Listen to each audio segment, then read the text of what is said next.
Well, hello, welcome back to all our friends, family, kin folks, sin folks, uh, everybody, everybody, Everybody. everybody. How y'all doing? Welcome to He Said, She Said, both sides of the conversation.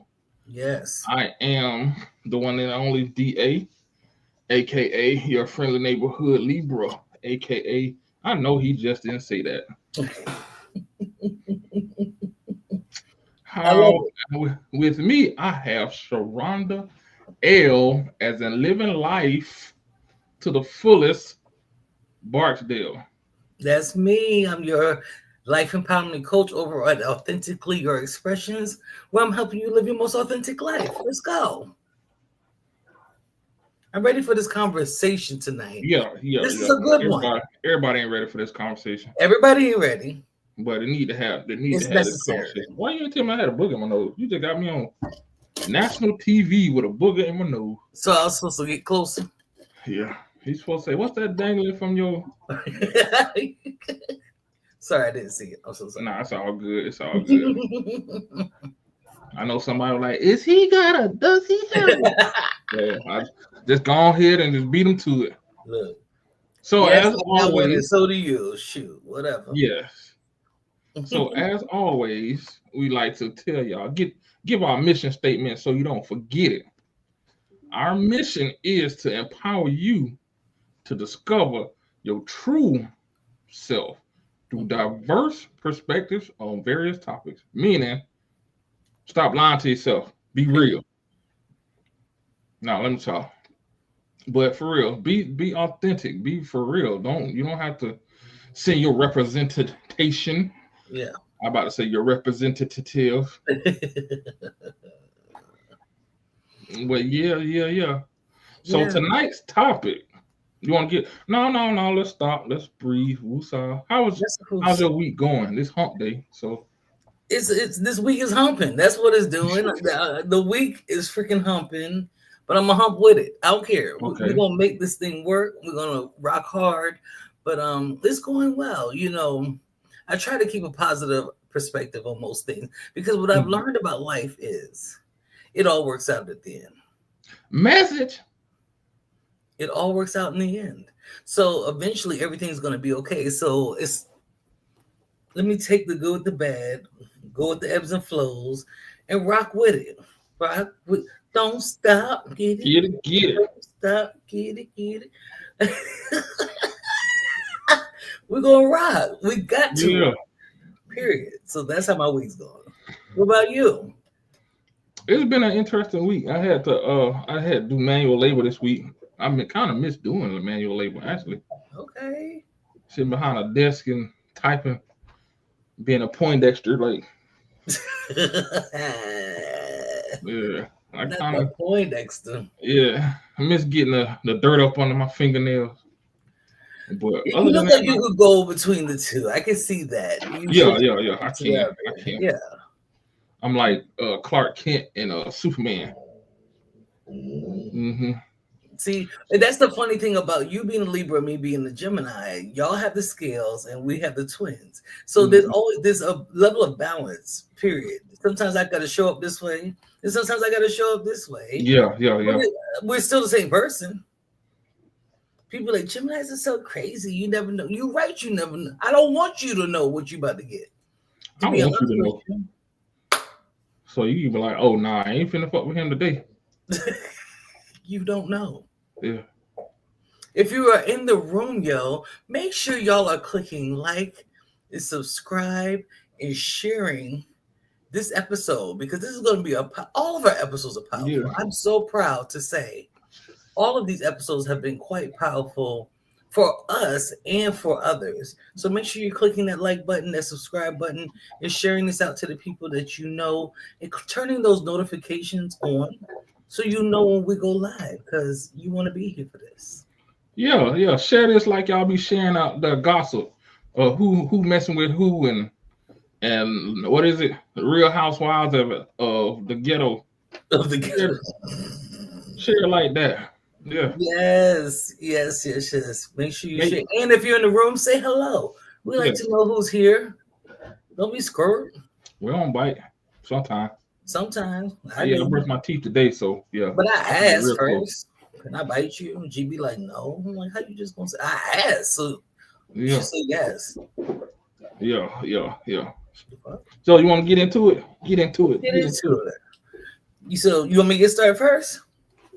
Yeah, let's roll. Roll Okay, with it, all baby. right. So one of the things, because DA really brought up this conversation about hurt people hurting people, and that's real. When people hurt and have been in pain, when they've suffered through grief, when they've suffered through trauma, when they've been abused, they have a tendency to hurt other people without realizing the reason behind why they do what they do. So first, we kind of wanted to get into the psychology of it all. So one of the first things when doing our research was projection and displacement that I came upon. So it says that psychologically, speaking, humans have an innate tendency to protect themselves from emotional threats. When faced with distressing emotions such as anger, frustration, or insecurity, some individuals resort to projection and displacement by targeting those around them. By redirecting their negative emotions onto unsuspecting victims, they experience temporary relief while avoiding personal accountability for their actions. And I can't even begin to tell you how many times I've experienced this with people. You know, when we talk about even just the psychology of how humans evolved, when you talk about the ego, the superego, the id, the all those things that evolved over time, people learned how to fight. So even in the earliest caveman era, the idea was protect. So the nervous system only knows how to protect. That's why I keep telling people the ego isn't necessarily bad, but what it's trying to do is protect you, even if it's going to have you out here looking stupid. That's why the ego has to be you have to control it, but it's not necessarily a bad part of who we are. So sometimes when instead of saying, I'm sorry, I didn't mean to hurt you, but sorry, that wasn't even my intention to hurt you. Because what you said, you could have easily meant, but you hurt somebody in the midst of that. And sometimes it just needs to be apology. Nope, I'm not gonna apologize. Well, let me tell you what you did. You remember that day when you did such. Now here goes the ego trying to throw itself out there, and you might have been wrong. You didn't even take into consideration that you could have been wrong. What you think about that, DA? Man, so I agree with what you're saying, but also too, I wanna add something to it. Like Peace, G. we people, human nature tend to hurt things that are close to us, like you said, because it's like looking at a mirror. If when I look at you, I see myself. And so I'm angry at myself. Sorry about that. Your dog mad too. Yeah. My alarm went off, so he going to check on, see what's Oh, going on. look, protect. Yes. Yeah. But what I was saying is, I see myself in you, so I'm mad at myself. So I'm not fussing at you. I'm not mad at you. I'm mad at what I see in you. That's me. I know I just Yes. confused a Come whole on. bunch of people, but yeah. Yeah. But that's the thing that a lot of folks don't realize or understand. Yeah. That on both sides, like you trying to figure out, why am I lashing out at this individual? No, you're not lashing out at them. You're lashing out at you. Yes. Yes. And a lot of times, and it's so prehistoric. It's crazy. If I'm because that's what war is, right? You hurt me, I gotta hurt you back. You hurt me, I have to hurt you back. Even though I wasn't trying to hurt you, I'm saying that when you said this particular thing, it hurt me. And instead of you hearing that I was hurt, well, let me tell you what you said and that hurt me when you said this. So I get to say, it doesn't. Relationships do not become healthy by two people battling about two different perspectives. Nope. What makes it healthy is both of them sharing their perspectives. When you talk about agreeing to disagree and apologizing for making the other person feel that way. And then it's also too, like, it doesn't have to be words to hurt somebody. It can be actions too. It can be action. It could be like we always say the adage of to get over somebody, you got to get up under Under somebody. somebody.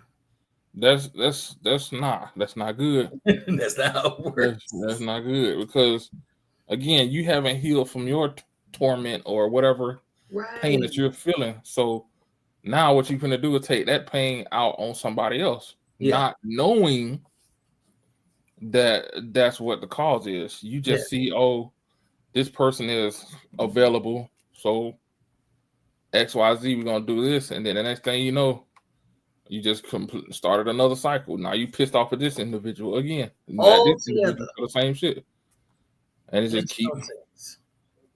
And that's when you get the niggas ain't shit, and women ain't shit, and Come on. it's just a horrible cycle. Like instead of sitting back and like, okay, what is the common denominator in this situation? Instead of saying, what am I doing wrong? Yeah. What is happening in this situation? So yeah, we trying to redirect. It's not. It can't be me. No, it can't be me. Can't be. I'm just perfect. I'm just knowing well. You just set old boy a car on fire, or you bust out all her windows. But it can't be. It can't be me. She made me do it, or he made me do it. Yes. No, bro. Yes. You're hurting, so now you want to hurt that person back. Yeah. Yeah. Mm-hmm. I love it. Let's go. So what? The next one is personal trauma and empathy deficiency. So this is, to me,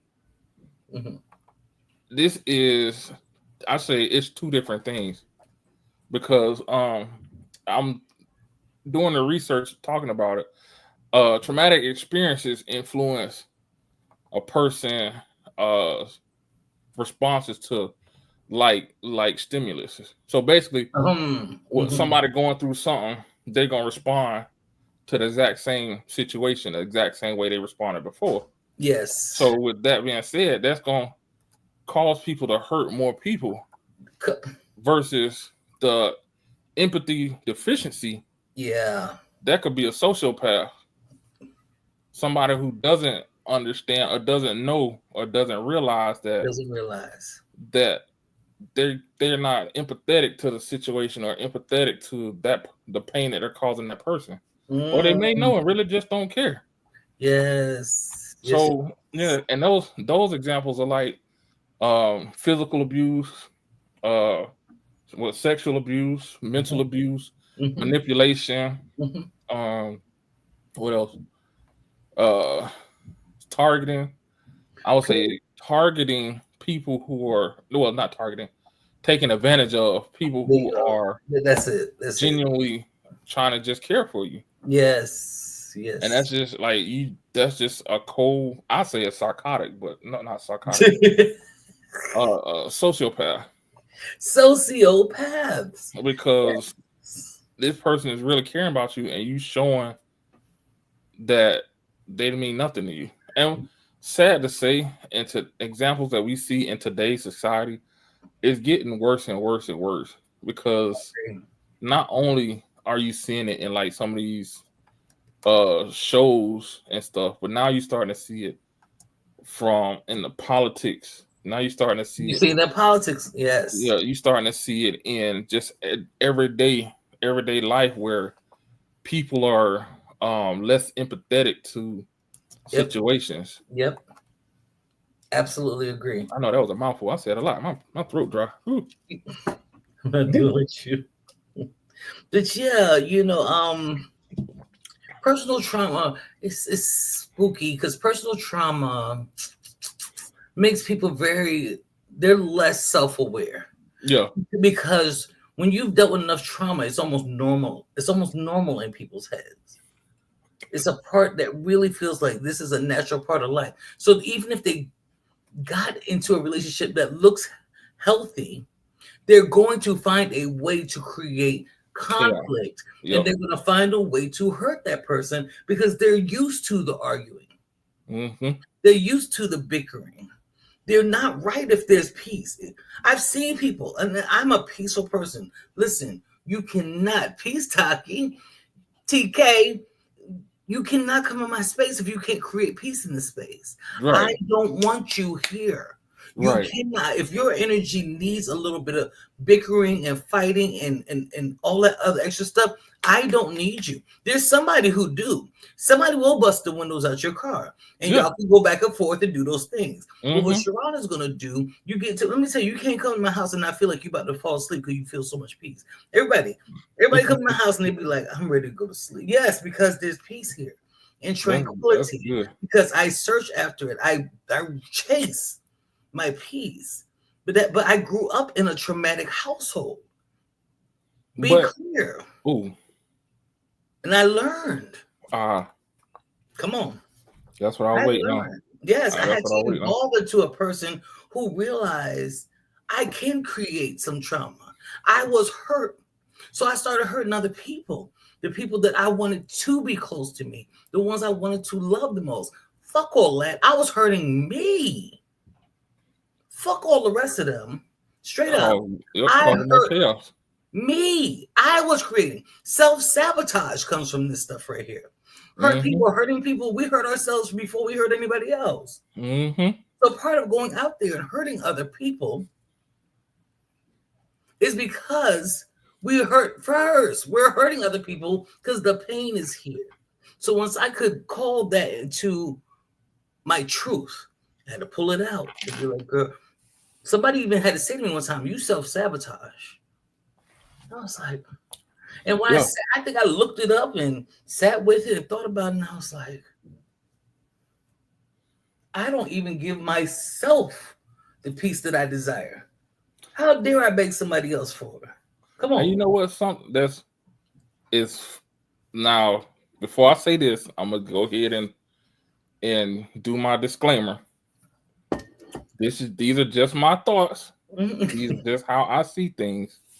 So one of the things that when you said self-sabotage and everything, it made me think of a lot of the rhetoric now.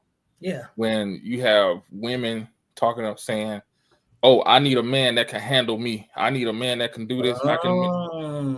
And I'm thinking to myself, like, why would you want to be handled? It's because of what you just said, because of the chaos. Because of that's what they're used to. Yeah. Because that's all they know. They know that if a man don't jack them up, then he doesn't love them. If a man doesn't love them, hell, we say if a man don't spend his whole paycheck on you, that he doesn't love you. That's chaotic. That's chaotic. That's what determines love. Yeah. If that's what's going to be the determination of love, you got some problems. I'm sorry to tell you. Yeah. And the truth is, you create it for yourself first. I always tell women, please give me a break. If you want somebody to do certain things for you, you do it for you first. Yeah.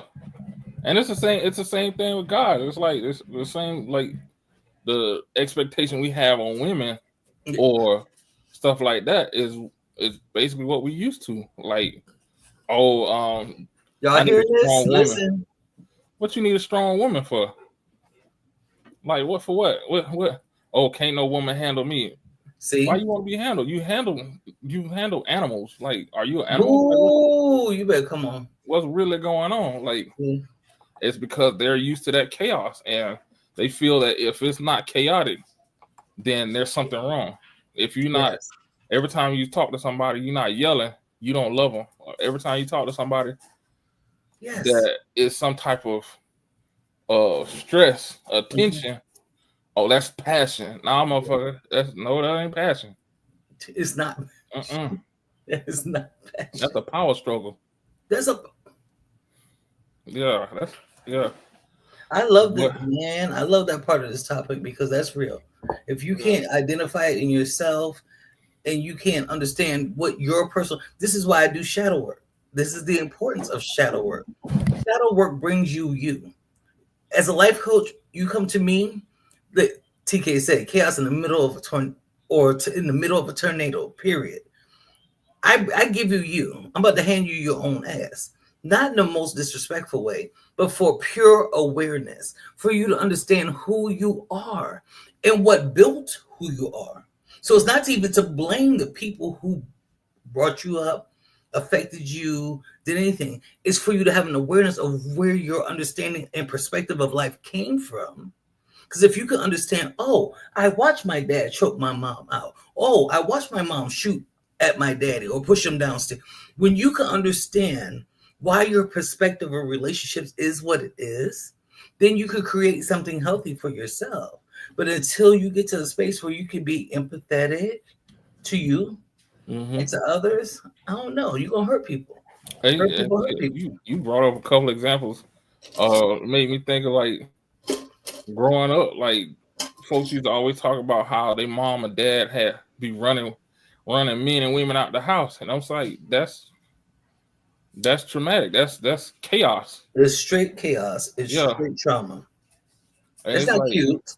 And especially when it's in front of your kids, I can see if you sneaking around, got it. But in front of your children, and then they grow up thinking that's cool. Yes. Thinking that's okay. Funny story. I like to tell stories. This real life story. I was in therapy. I forgot what year it was, but I was in therapy and I was talking to my therapist and stuff. A cute little older white lady. And I was just telling. She asked me, "So how did you grow up?" And so I was explaining to her how I grew up, and I was just talking to her, talking, and something said, "Look up." So I looked up, and her facial expression was like this. Like, what the hell? And I was like, and I had stopped. I said, "Did I say something wrong?" Right. She said, "That's how you grew up." I said, "Yeah." And she's like, "You don't see nothing wrong with that?" Nah, that's the environment that I grew up in. Come on. Like that's how things were. And because I was telling her about how, like, I had both extremes in the family. You had the drug addicts, and then you had the drug dealers, all that stuff. And she was just like, "Huh?" And she was just amazed. And then, like, it made me sit back and was like, wait a minute. Maybe that's not normal. Maybe that's not normal, right? Yeah, maybe that's not normal. Right. Yeah. Oh, yeah. And that's a journey to even get to that place of, that's a major shift to not accept what you thought was normal to no longer be normal. It's like, that is an awakening. That's what we call a dark night of the soul. She said, "A million uncles." Yes. Yeah. Grew up with all these men come, uncle this, uncle that, uncle this. Yes. Yeah, that's your cousin. And the environment teaches people that, and we don't understand always where that comes from. Yeah. But the importance is for us to do the work, for the awareness to come. You've got to know that your environment. Let me tell you something. I grew up in that era. TK, we close in age. I think me and you are D.A, but you probably wasn't into the thing with the girls, with the Cinderella stories and all the stuff that started coming out. Where they all of a sudden they romanticize marriage and romanticize love, and all these Disney movies came out. While you watching your daddy or your mama beat each other's asses, we're sitting here reading books. There wasn't the internet stuff, so it was books. Reading before it came on VHS. Before it came on VHS, we were reading books about Cinderella and Snow White and all this romanticism, but also watching the chaos. The chaos, yeah. So women still, I know plenty of women that are in their 40s who have never been married and have never had that strong of a relationship, because how do you reconcile that? How do you reconcile that? Go ahead. I got one better for you. Come on. I know people who have been married, been divorced because of that image. Because of the image. That fairy tale, that happily ever after. Like once you get married, everything's supposed to be perfect. And I'm just like, you realize once you get married, that's when it really starts. Like only thing that changes from your relationship to marriage is your name. Yep. And that legally binding agreement. That's it. So whatever your relationship was before then, that's what your marriage gonna be like. Yes. And yeah, some people like To a heightened degree. yeah, To a heightened. It's not even just that. All that stuff y'all did. It puts a level of pressure on people that makes them show up. Yes. In their minds as supposed to what I'm supposed to be as a wife, what I'm supposed to be as a husband, versus just still being yourself.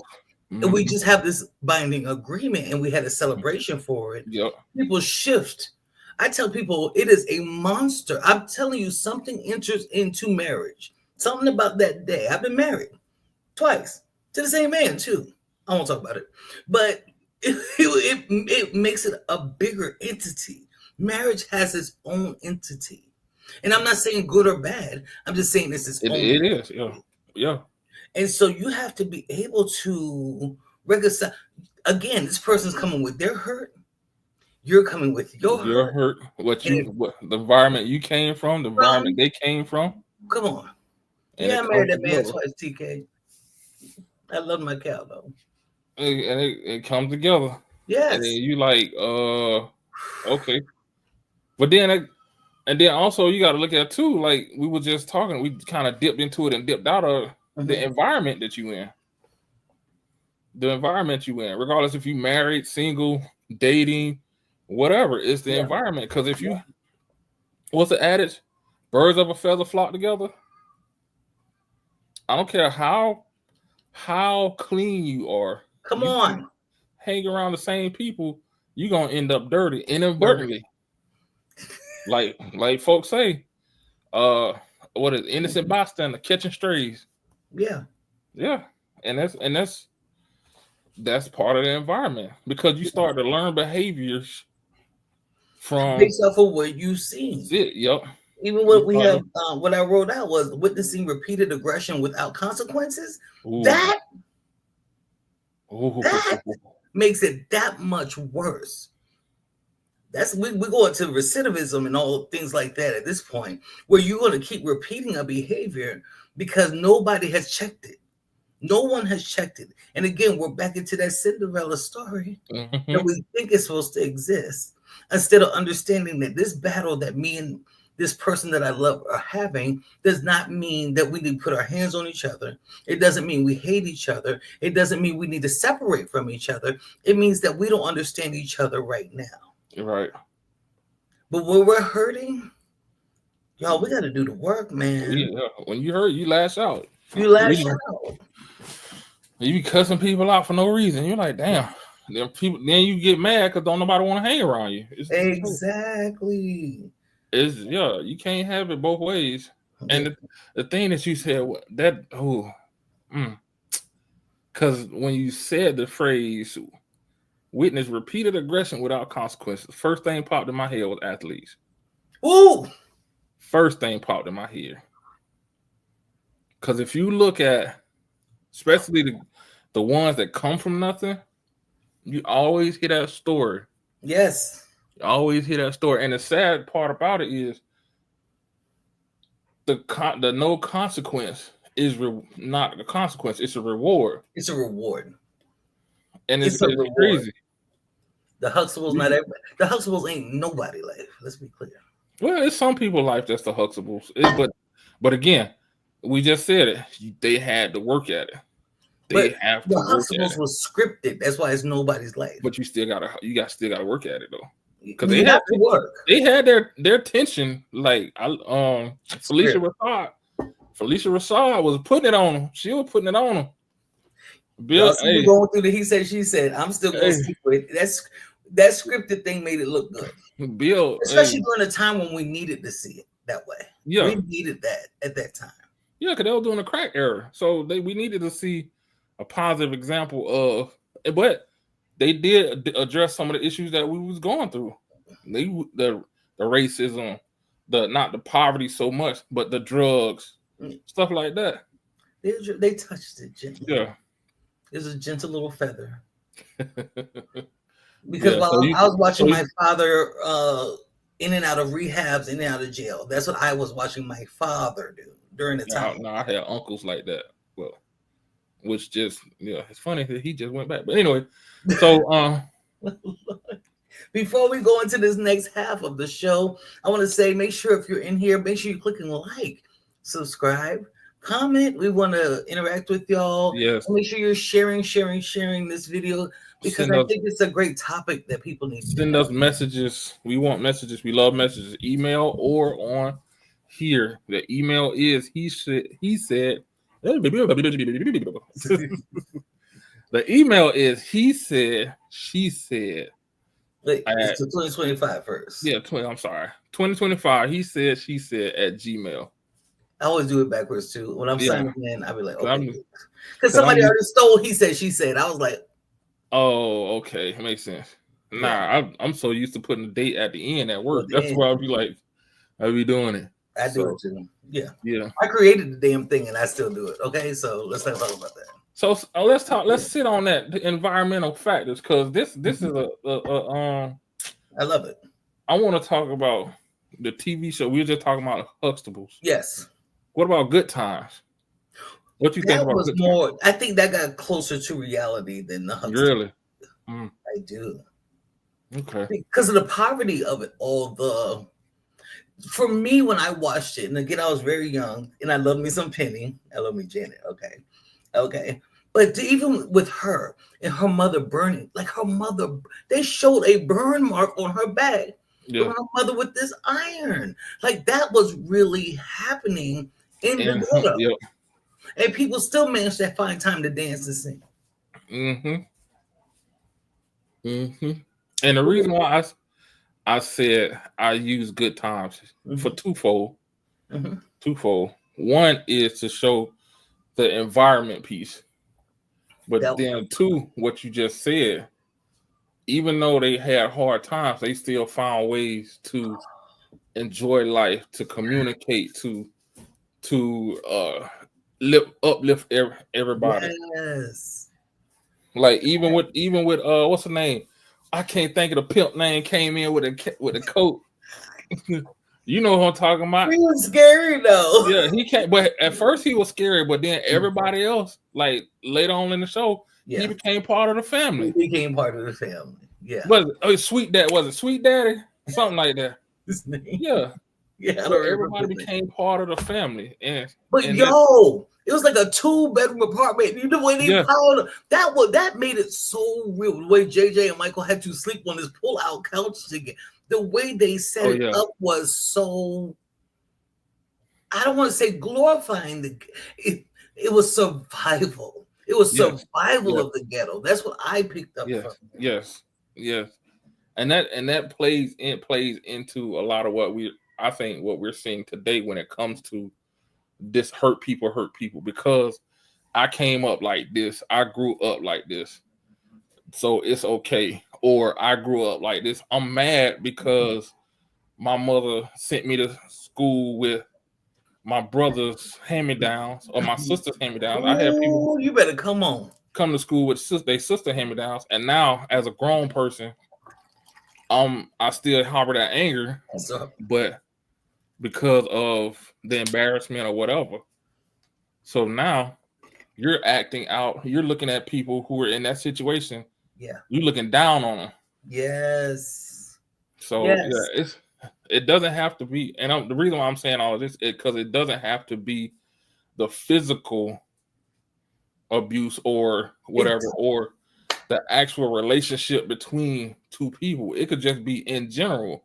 It could be in general. You have bosses that because they got overlooked from a promotion or whatever, a couple of times when they get in that position, they turn into gatekeepers. Yeah. Why? Because they mad. Oh, I'm gonna make you work as hard as I did or harder. Oh, you better come. For what? Oh. Yo, D.A., real quick. The second part of this, we're gonna make part 2. We're gonna stick right here where we at right now. Okay. All right. All right. But you made me think of growing up, the environment, right? A parent who is really just encouraging and pushing, like they're really just trying to push and encourage a child so they're better than who they were.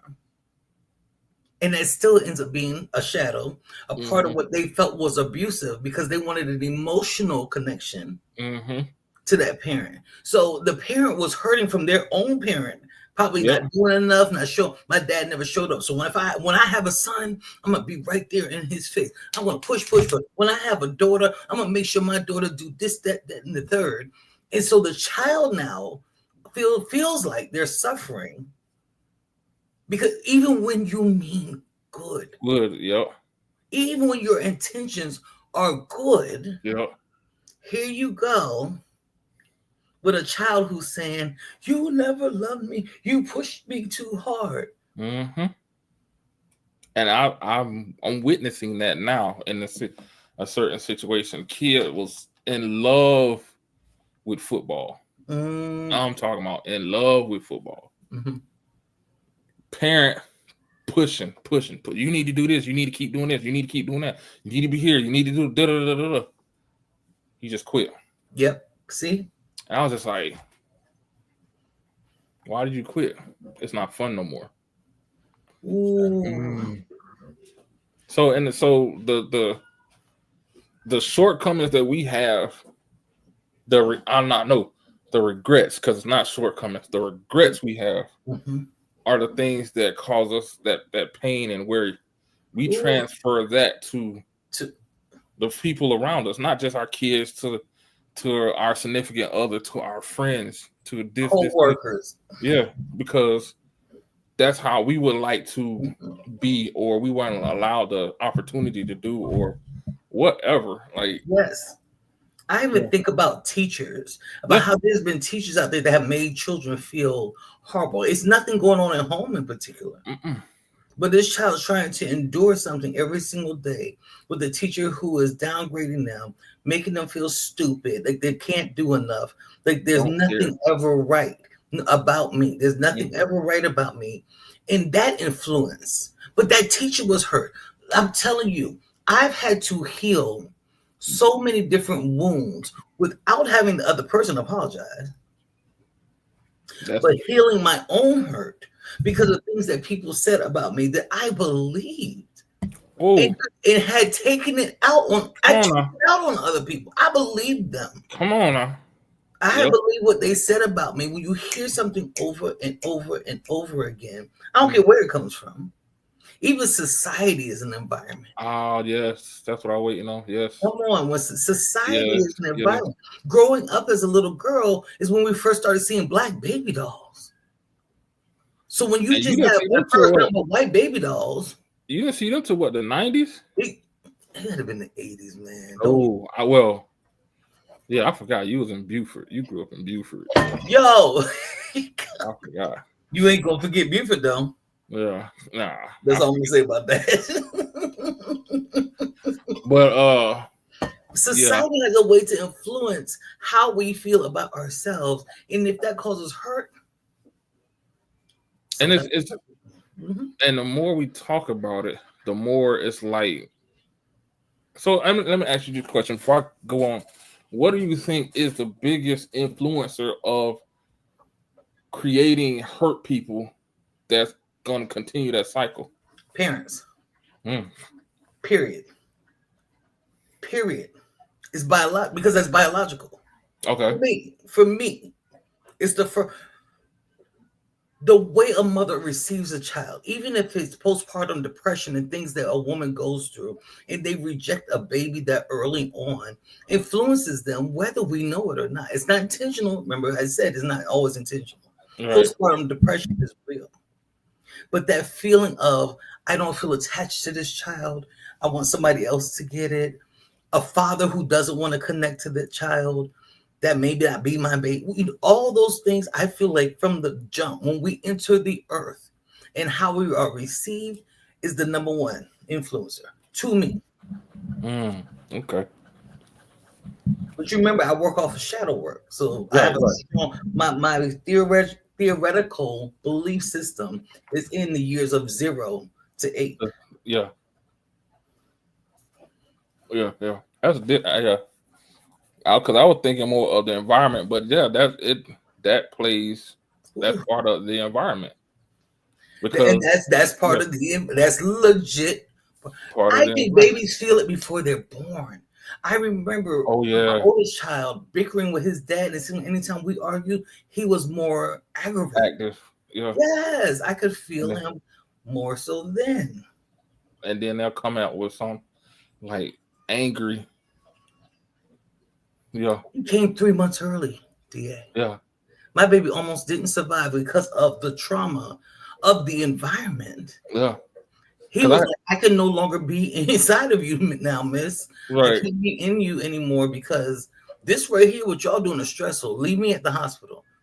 Yeah, because I remember a friend of mine, we joke about it, but now looking back at it, she said her child came out like this, and we joke. I say he came to whoop somebody's ass, but the environment that he grew up, that she was in, pregnant, was like that.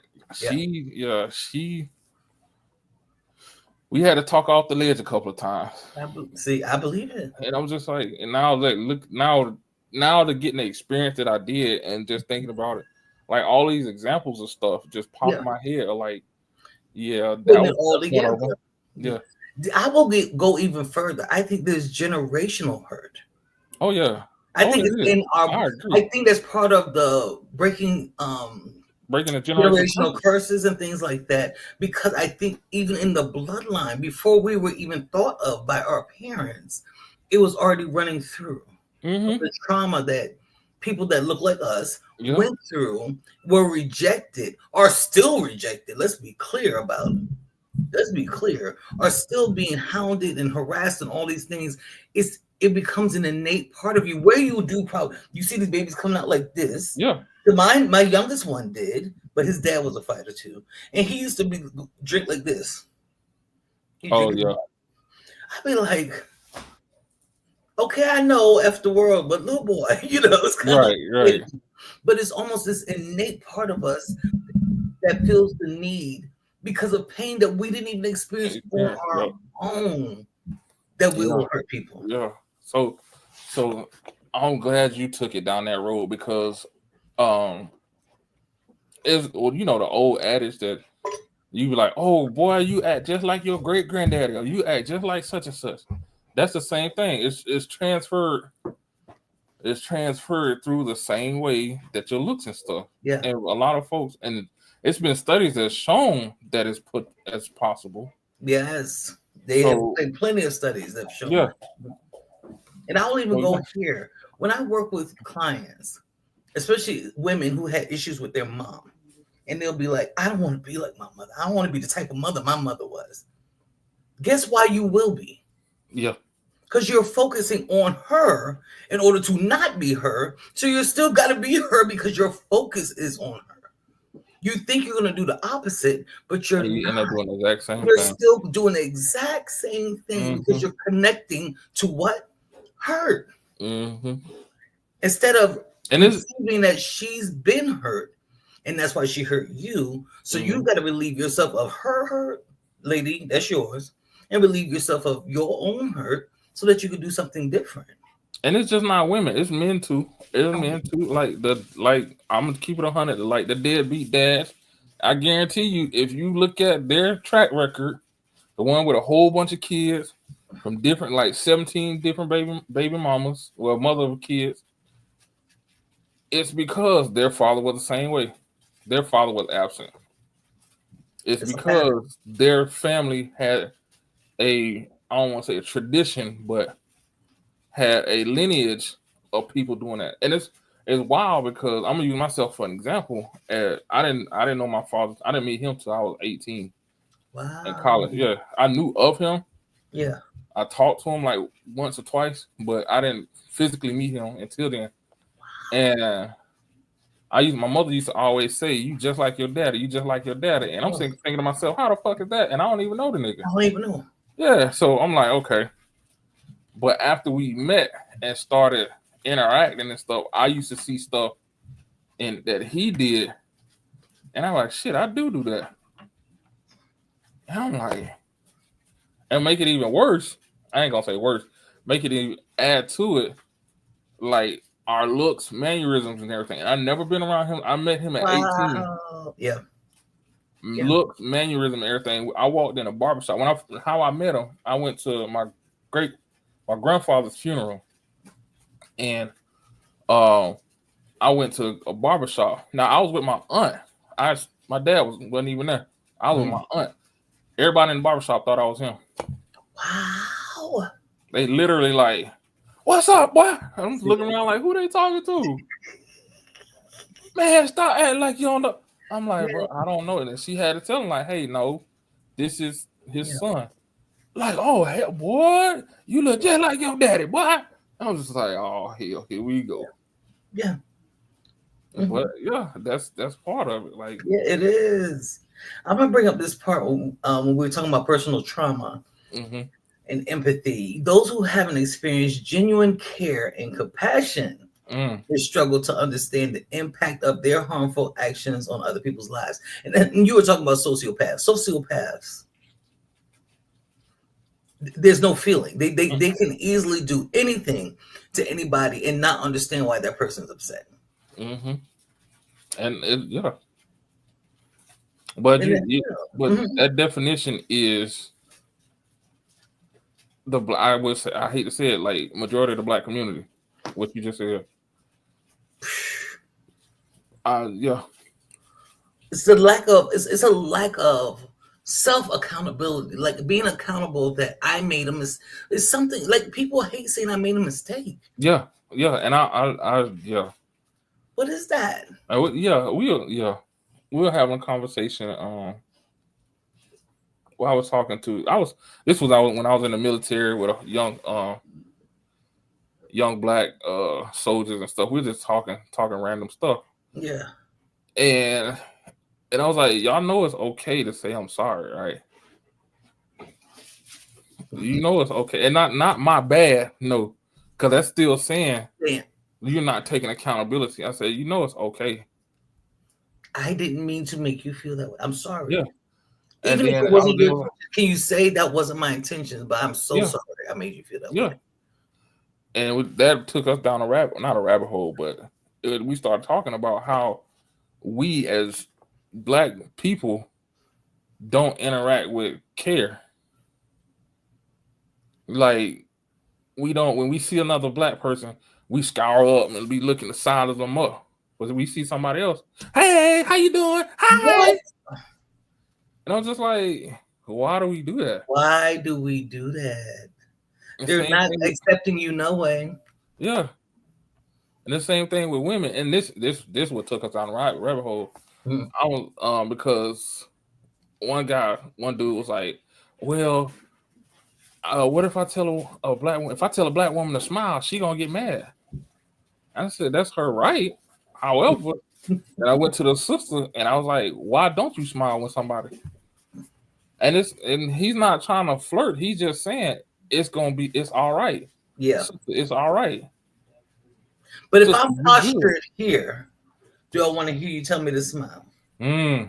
If I'm already postured, yes. Come on. Because what men don't understand is, we can't go out. I don't like men to grab me by my hand or touch me on my back. Don't touch me. Don't come. If I don't know you, why are you within 3 feet of me?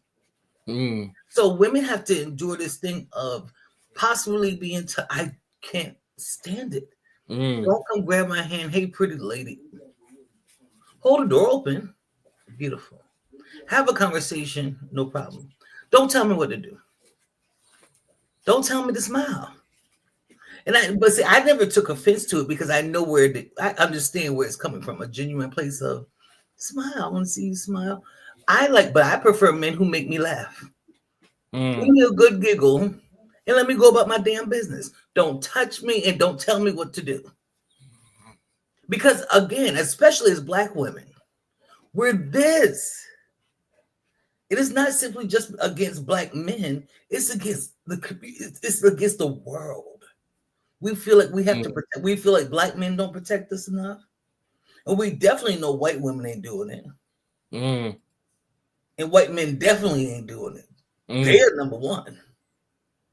So then that's the environment, and that's the environmental factor.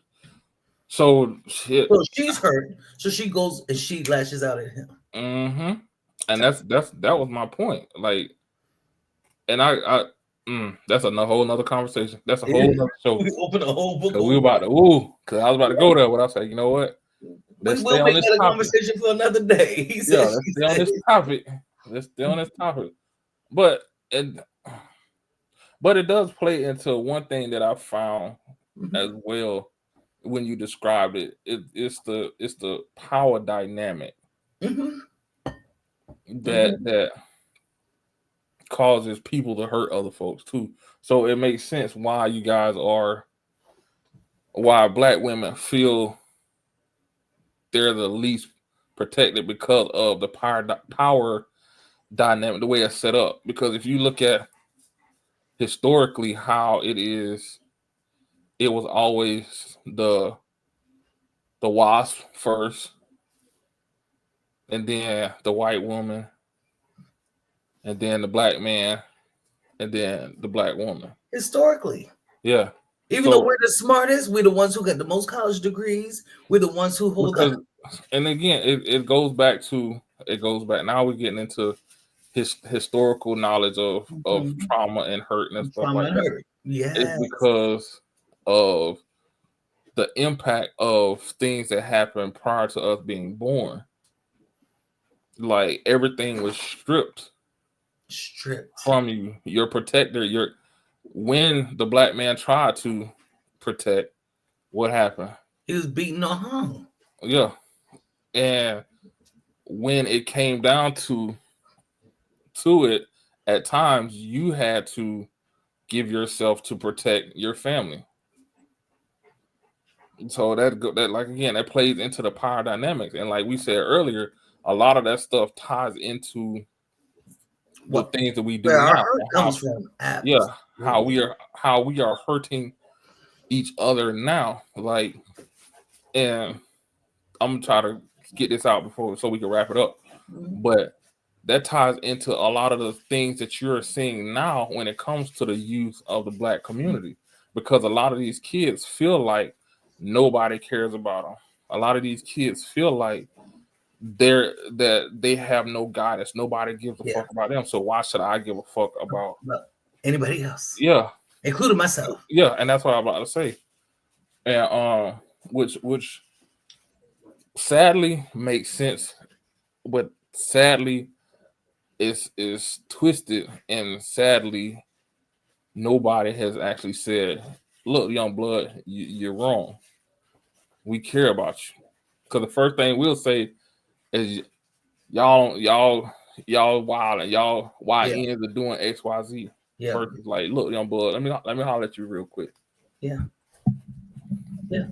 Well, I talk to my boys. I have 2 black men that I'm raising, right? 2 young black men that I'm raising. And my I have those concerns about whether or not they feel like I could give them enough attention. Why? Because we're in a society where you couldn't just have one person working all the time. Oh, you know, where mommy could be home and catering to every moment, or daddy could be home and catering to every moment. We're in a different society now. So my question to my children is, excuse me, do you feel like mommy loves you? They're like, yes. Why? And so I want them to list the reasons what they feel like love is, versus me trying to make it up. I really try not to give them the words. You see what I'm saying? It's really, is there anything else mommy could do to support you, to help you, to encourage you, to be there for you? They're like, no. You know, and I ask that once, probably every 3 to 6 months or something like that, just to check in with them. But it's a matter of that listening. And that shifts throughout the years. And that may change by the time they hit even 21. When we're grown, we need our parents to be something different than we needed them to be when we were 13. And I got a 13-year-old, you know? So I think parents aren't hearing it. You don't have to be home all day and doing everything perfectly and cooking all the perfect meals. This makes all the difference in the world. That ear, that listening, we're not present enough. We don't pay close attention. We don't watch their behaviors. You don't have, it doesn't take long to do that. Around the house to tell that this child's kind of depressed, or this child is filled with anxiety. My son will sit in that, you know, people will sit and their legs just bouncing. And I'll be like, you okay? Yeah, I'm okay. I'm like, why is that leg bracing? Because I do it too. And he'd be like, I'm okay. And so I'll just tell him, take a few deep breaths though. But see, and that's well, that comes from experience. I had my kids when I was old. But again, that comes from experience. Mhm. But A for the lot rest of of the kids in the community, no, I'm trying to say a lot of parents, even if they had their kids older, mhm. weren't in a position to be like that. So their thoughts. Okay. So, and this is Okay. what I hear a lot. I hear this a lot. Is I'm showing you my love by providing food, by giving you a house, by giving you all of these things. Mhm. And I'm like, and in a kid's mind, that's all fine and good, but what about the other parts? Yep. They're looking What for about the that connection? the connect. What about the emotional things? And so that stuff goes, like we said earlier, it turns into Mhm. internal hurts. Like I'm gonna share a story somebody told in a presentation. Mhm. Multi-millionaire uh was always in his son's life, made sure he did different things. Well, one time he had something come up that was conflicting with an event his son had. His son was Mhm. trying out for the basketball team, Okay. and any other time his son would take a picture, send it to him. He's happy. It's because he's happy doing all the stuff right. Yeah. And then this one time he took it, had the highest average on the team. He Mhm. had 98% from shooting threes. Yeah. 98%, highest on the team. And he showed the picture, and son was like this, and he Mhm. was like, he said he texted him back. He's like, son, what's up with the face? Yeah. You the top dog. He said it didn't matter because you weren't there. Presence. And he said that Presence. hit him. That hit him like a ton of bricks. Yeah. He said he had to pull over because he had snot bubbles. He said from that day forward, he Sorry. ain't. Yeah, he said It's from not that day cool. forward that Mhm. he didn't miss an event. So a Yeah. lot of the times people think like, oh, I'm providing, I'm doing all of this stuff. You have to connect. Yeah, because I think, and I say this too, like I would rather grow up Thanks, in a TK. family that didn't have nothing Hmm. but each other and connected than to have the world and still be alone. Good times. Yeah, Back to because that. like you see it, like in reality, you see it. You get all these. I ain't gonna say all these. You get a lot of folks, entitled people that had everything handed to them, and what happens? They out there doing dumb shit, hurting people, running. Or hurt themselves or Yeah, leave the earth yeah. And at that's their what I'm own trying to get hands. to. Yeah, and that's still hurting people because now the people that you left Left behind, behind. they're trying to Ooh, figure out where do they the go wrong. guilt and So yeah, yeah, absolutely. I absolutely agree. DA, another great show. yeah, yeah. Shit, we ain't even get halfway through. We didn't even get halfway through. That's Yeah, what I said. This is gonna be a part two. Y'all yeah, gonna have to tune in next week because this is good. yeah, yeah. We got to have this conversation. All these conversations have been fire.